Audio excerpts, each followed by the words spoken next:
आप देख रहे हैं voice of MP news channel. मैं हूं आपके साथ महक। नीमच जिले के जावद तहसील अंतर्गत आने वाले ग्राम पंचायतों में कार्य पूर्ण होने के 2 वर्ष बाद भी ठेकेदार को भुगतान नहीं मिल रहा। मामले को लेकर ठेकेदार द्वारा कलेक्टर के जन सुनवाई में आवेदन प्रस्तुत किया गया, जहां से उसे न्यायालय की शरण जाने की बात कही गई। नीमच जिले के जावद तहसील अंतर्गत आने वाली ग्राम पंचायत डीकेन, रतनगढ़ और सिंगौली नगर पंचायत देवतलाई में सीसी रोड निर्माण, सामुदायिक भवन और पेवर ब्लॉक के कार्यों का टेंडर वर्ष 2018 से 19 में निकाला गया था, जिस पर government PWD contractor Prem Sagar Kumawat ने टेंडर भरा और समयावधि में कार्य पूर्ण कर नगर पंचायतों को सौंप दिया, जिसके लोकार्पण भी हो चुके हैं। लेकिन 2 वर्ष बीत जाने के बाद भी उपरोक्त तीनों नगर पंचायतों में हुए कार्यों का लगभग 50 लाख का भुगतान अब तक ठेकेदार को नगर पंचायतों द्वारा नहीं किया गया, जिसको लेकर ठेकेदार ने कई शिकायतें आवेदन संबंधित विभाग और कलेक्टर के समक्ष प्रस्तुत किए, परंतु अब तक कोई भी उचित निराकरण नहीं निकला। मंगलवार को भी उपरोक्त मामले को लेकर ठेकेदार द्वारा कलेक्टर के जन सुनवाई में आवेदन प्रस्तुत किया गया, जहां से उसे न्यायालय की शरण जाने की बात कही गई। ठेकेदार प्रेम सागर कुमावत ने बताया कि नगर परिषद डीकेन के वार्ड क्रमांक 5 में घोड़ा होला मार्ग काशी से रोड निर्माण उसके द्वारा किया गया है, जिसकी लागत 31.54 लाख। रतनगढ़ नगर परिषद वार्ड क्रमांक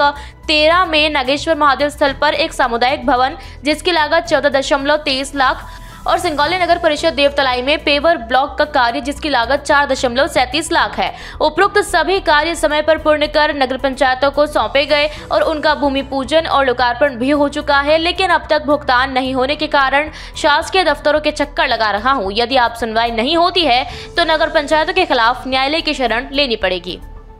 डिक्केन में मैंने डामर रोड बनाया था, वार्ड नंबर 5 बूढ़ाहोड़ा का, वर्ष 2019-20, जिसका मैं फाइनल बिल भी बनवा करके उज्जैन से लाके और इनको दे दिया गया है।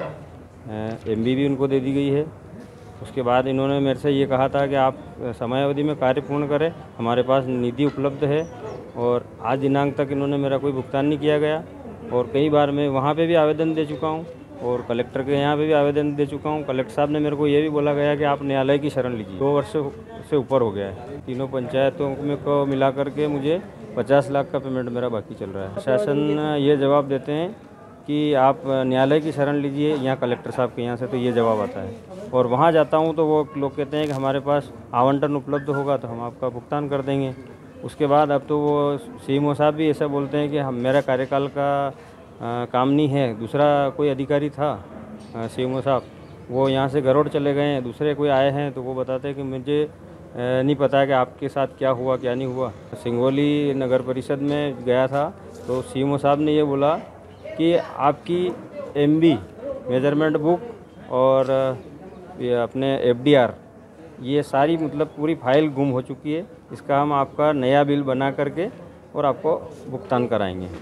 और मेरे को एक लिखित में एक दिया भी है कि आप बैंक जा कर के और एक डुप्लीकेट एमबी एफडीआर बना के और वापस दे दें मुझे। तो मैंने वहाँ गया था तो वो बोले कि ऐसे नहीं बनती है, वहाँ से आपको 1000 का स्टाम्प लाके और फिर यहाँ प्रस्तुत लेना ही पड़ेगा। फिर अगर ये आखिरी आवेदन मेरा अगर नहीं होता है तो फिर मुझे न्यायालय जाना ही पड़ेगा। तो ये था अब तक अपडेट। लगातार हर अपडेट के लिए बने रहिए वॉइस ऑफ एमपी के साथ। जय हिंद, जय भारत।